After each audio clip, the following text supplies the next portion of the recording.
বিসমিল্লাহি তাওয়াক্কালতু আলাল্লাহ লা হাওলা ওয়ালা কুওয়াতা ইল্লা বিল্লাহ। 6 রবিউল আওয়াল 1447 হিজরি। রোজ রবিবার। সফলতার পথে দিন 45, নিয়ম 45। রসুলগণের উপর ঈমান আনা। ঈমানে মুফাসসাল পড়ছিলাম।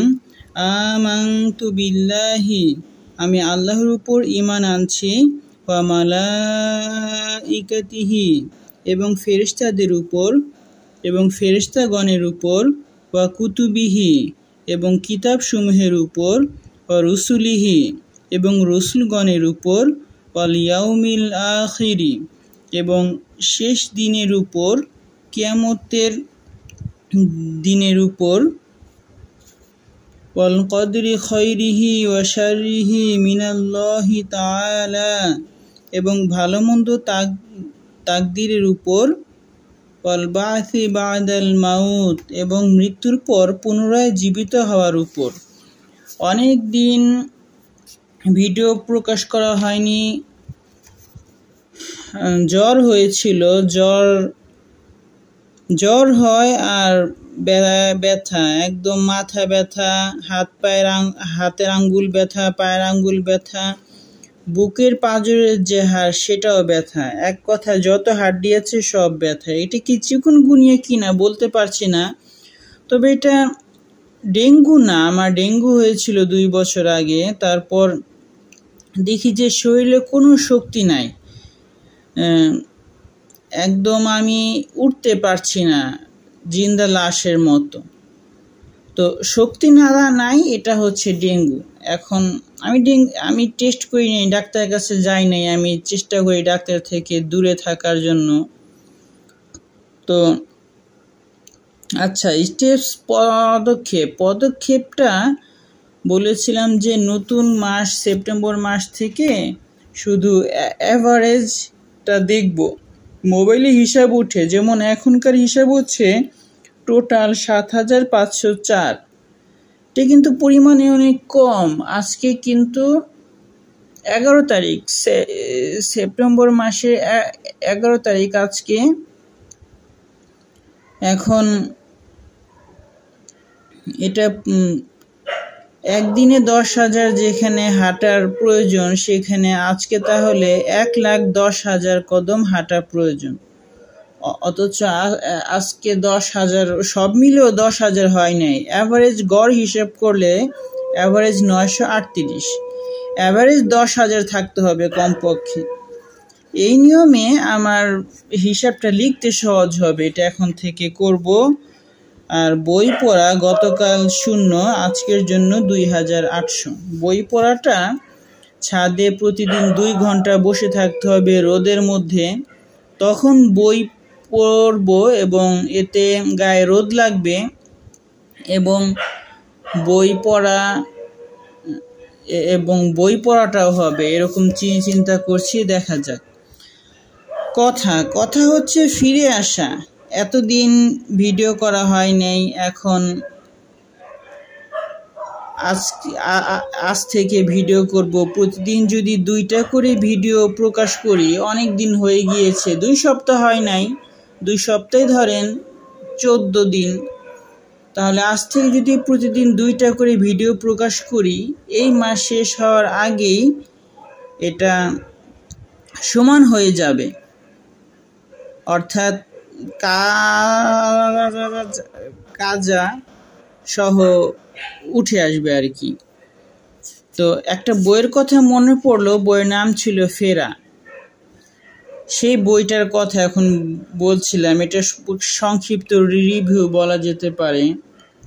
বইয়ের লেখক এবং প্রকাশনীর নামটা মনে করতে পারছি না, বইটা সম্ভবত আমার কাছেও নাই। তো একবার 2জন মেয়ে বই লিখেছেন। বেশিরভাগ অংশ প্রথম থেকে লিখেছেন বড় বোন, বড় আপু। দ্বিতীয় অংশ, শেষের অংশ লিখেছেন ছোট আপু। তো বড় আপু, এই যে বড় বোন, তো তিনি খ্রিস্টান।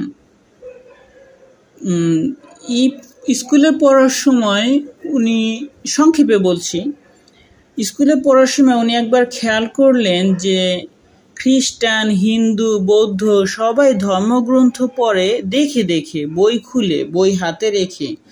মুসলমানরা ধর্মগ্রন্থ পড়ে মুখস্থ। সূরা আমাদের মুখস্থ করতে হয় নামাজ পড়ার জন্য।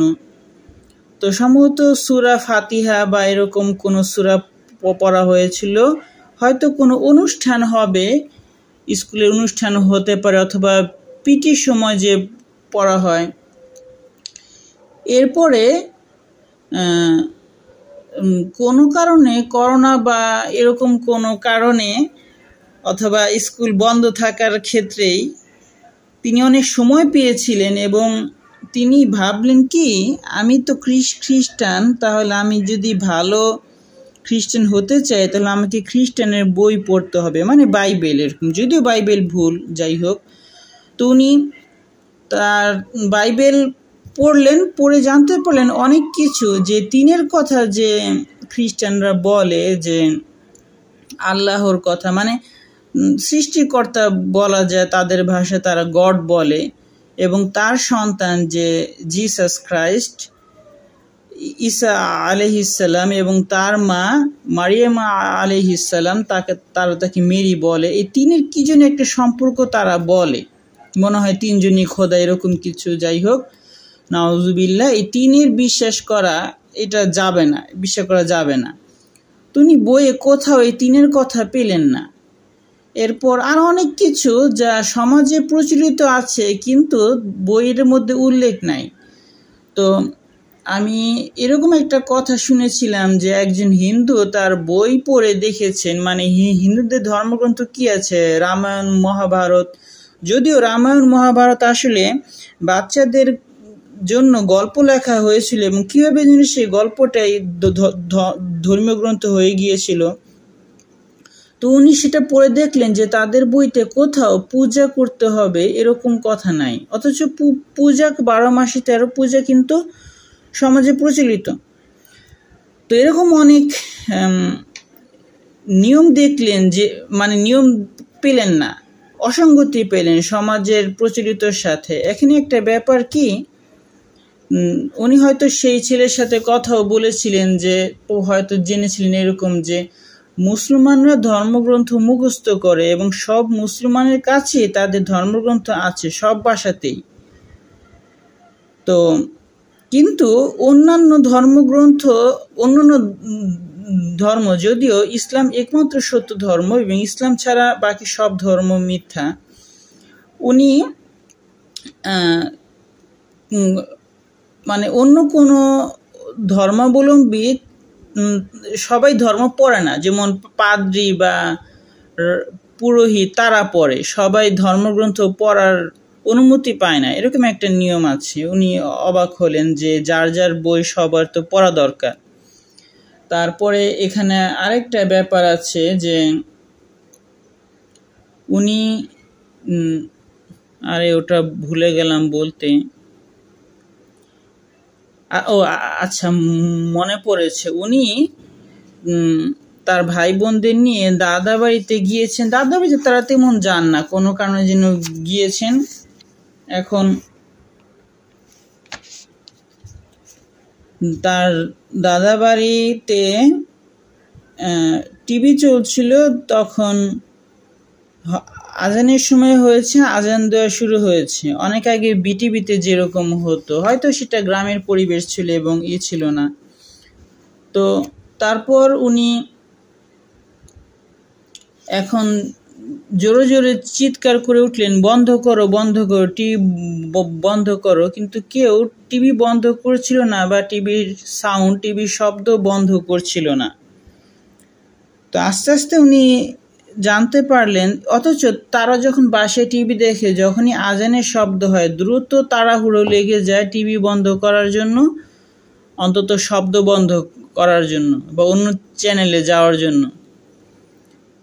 তো আস্তে আস্তে তিনি বুঝতে পারলেন এবং আমাদেরকে কিছু কথা বুঝালেন যে তার বাবা মুসলমান ছিলেন। তার বাবা তার মাকে মানে ভালোবেসেছিলেন এবং বিয়ে করার জন্য খ্রিস্টান হয়েছিলেন। এখন তারা খ্রিস্টান, তাহলে তার নানা নানি হচ্ছে খ্রিস্টান, তার দাদাদি হচ্ছে মুসলমান। তো তারপর এক সময় চিন্তা করলেন যে মুসলমানের ধর্মগ্রন্থে কি লেখা আছে, এটা খুঁজতে খুঁজতে তিনি মুসলমান হলেন। তার ছোট বোন মুসলমান হয়েছেন, তারপর তার বাবাও মুসলমান হয়েছেন, তার মা মুসলমান হন নাই। অন্তত এই বই যতটুকু লেখা হয়েছে সেই অনুযায়ী। তো তার ভাই ছিল, তার ভাইও মুসলমান হন নাই। তো